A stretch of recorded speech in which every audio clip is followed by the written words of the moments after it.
Thursday is a really important day in Holy Week. It's the last full day before Jesus goes to the cross, and on the night that he was betrayed, Jesus knew his time was running out. He knew the fate of the church was about to rest on some very uneducated, ordinary people. Now, if I was Jesus, and I knew the countdown was on, I would tell everyone to get out their scrolls and start taking notes, because I'm going to give you the 10 fastest ways to grow the church. Start in Jerusalem, then move west, plant, disciple, repeat, on and on and on. But Jesus doesn't do any of that. Instead, he did what he always did. He went back to the table and shared a meal with his disciples. He washed their feet. He told them about the bread and the wine. They prayed, they sang, and then they headed out to the Garden of Gethsemane together. Welcome to Season 5 of Stories in Scripture, a podcast dedicated to telling the big story of the Bible one piece at a time. This season, we are following Jesus, day by day, as he journeys to the cross. No matter what time of year you are listening, this season is an invitation to slow down and remember the greatest act of love of all time. This is Holy Week.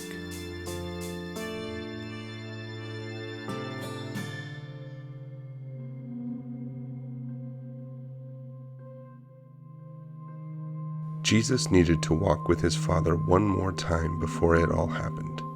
And what better place for a walk than in a garden? He has always loved walking among the rows of olives. Wherever he traveled in Israel, he would find comfort in the trees, a familiar sight to ground him as he did his Father's work. He followed the paths as they crossed, overwhelmed with what he must do. Sit here while I go pray. Peter, John, and James followed. He had not asked them to, but he did not send them away either. He looked at each of the three men, each destined to do wonderful things for the kingdom, pillars of faith and hope. But tonight, each of them was woefully underprepared to finally discover the truth of their teacher's words. Jesus began to be deeply distressed, his normally steady demeanor cracking under some invisible burden. It wasn't like him. This disturbed the three men walking with him. They felt his troubled mind, but did not know what caused it. My soul is overwhelmed with sorrow to the point of death. Jesus held up a hand to Peter. He knew the man well enough to know he wouldn't stand for his teacher speaking this way. Please, loved ones, stay here. Where I go, you cannot follow, Jesus thought. He saw the expressions on his friends' faces. They were anxious, fidgety. But what he had to do next, he had to do alone. He knew his next words wouldn't make it better. Keep watch. Again, he held up a hand to Peter. He needed him to remain steadfast, a firm rock in the shifting sands of the world to come. Jesus knew that Peter would not understand, that none of them would truly understand, not until after the next few days. And even then, it would be hard for them. He smiled dolefully. He turned and walked further into the garden.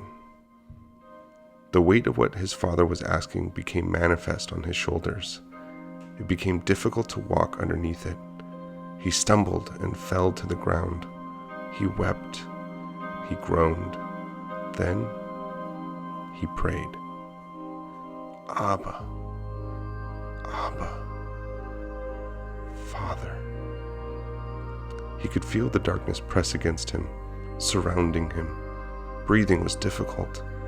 He could feel the presence that had for so long comforted him in his desperate hours slip away. Everything is possible in you, but what you ask. Please, take this cup from me.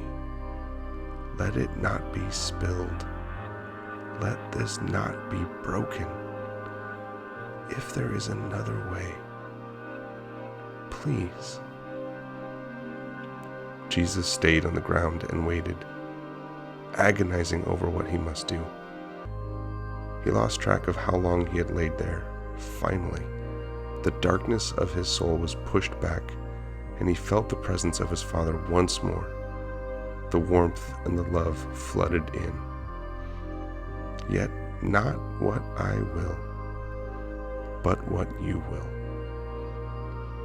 Jesus pressed himself up off the gravel path. He breathed deeply, taking the scent of olives into his lungs. He walked back to Peter, John, and James, lighter than he'd felt in weeks. That lightness didn't last long. He came across the men sitting at the base of a tree, asleep. Jesus stared. Knowing what Peter would do before sunrise, he needed to prepare him, to save him the anguish. "Simon, are you sleeping? 1 hour? You couldn't keep watch for 1 hour? Watch and pray so that you may not fall into temptation," Jesus said. Crouching next to Simon, he placed a kind hand on his shoulder. "The spirit is willing, but the flesh is weak, huh?" Jesus left the men bewildered as he went off again to pray. More time with the Father. When he returned, they were asleep again. He stared at them. They blinked back, silent, uncertain. He turned and left again to pray. The third time he returned from prayer, Jesus knew it was time. He could wait no longer. He woke up Peter. "Are you still sleeping and resting? Enough. The time has come. The Son of Man is delivered into the hands of sinners."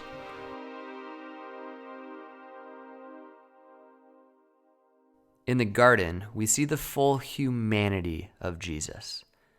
Because remember, Jesus was fully God, but he was also fully man. And we see that as he falls down to his knees in distress. Why is he so distraught?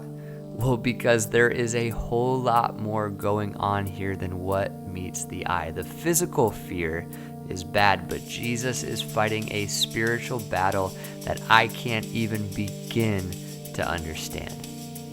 Meanwhile, Peter, James, and John, his 3 closest friends, are supposed to be with him keeping watch. Now remember, these 3 guys are fishermen by trade, which means they're used to long nights out on the water. They're used to staying awake and keeping watch so that they don't miss any fish or get caught in a storm out in the middle of the sea or whatever. Late nights were nothing new to them, and yet, on this night, when their rabbi, their best friend, is in his lowest moment, stressed, sweating blood, just trying to put one foot in front of the other, they can't even stay awake and keep watch for him. Jesus is the guy who was constantly helping others, and then the one time he asked for help from his best friends, they can't do it. Jesus returns from praying and has to wake them up. But then it gets worse because Jesus goes off to pray again and pleads with them to stay awake a second time. If you're the disciples at this point, like, chug a Red Bull, do some push-ups, turn on some music, and stay awake. But they can't. They fall asleep again. And just to make matters even worse, the whole thing happens a third time as well. What's going on here? Whenever you see a story in Scripture that feels strange, there is a good chance there are several layers to it, several things the storyteller is trying to tell us. Because I don't think these 3 moments in the garden were the only times Jesus woke up his disciples. I think he was trying to get them to wake up, if you will, for 3 years. To wake up to the reality that there is more going on than what meets the eye. To wake up to a spiritual dimension. That a man with leprosy doesn't have to be an outcast because we can heal him. That the man lying on his mat doesn't have to wait for an angel to stir the water because we can stir it for him. We can heal him. That one kid's lunch Just a little bit of generosity mixed with a little bit of faith and the ability for people to share with one another can result in everyone having more than enough. Jesus was constantly trying to help his disciples wake up and have eyes to see what was really going on. There is a way the world works, and then there is a way the kingdom of heaven works. The kingdom of the world comes naturally to every human, but the kingdom of heaven is an acquired taste because worldly triumph and kingdom triumph look very different. This moment in the garden is such a beautiful, brilliant picture of the disciples still struggling to get it. And I'm so thankful for it because I still struggle to get it sometimes too. I still struggle to stay awake to the bigger picture at hand all around me, especially when things get difficult like they did in the garden. By the night that Jesus was betrayed, the disciples still didn't get it. They still weren't ready to lead. They still weren't ready to carry this movement forward, and that truth should bring you and me so much comfort. It should bring comfort to anyone who has ever felt unqualified to carry out any task you felt like God is calling you to do, because it's not about our perfections. It's about the one who, through blood, sweat, and tears, said, "Not my will, but your will be done." Thank you for listening to this episode of Stories in Scripture. We hope this season is helping Jesus' journey to the cross come alive for you in a whole new way. To find out more about this project, visit our website, storiesinScripture.com, follow us on Instagram at storiesinScripture, and please be sure to rate and review this podcast. We'll see you next time for another story.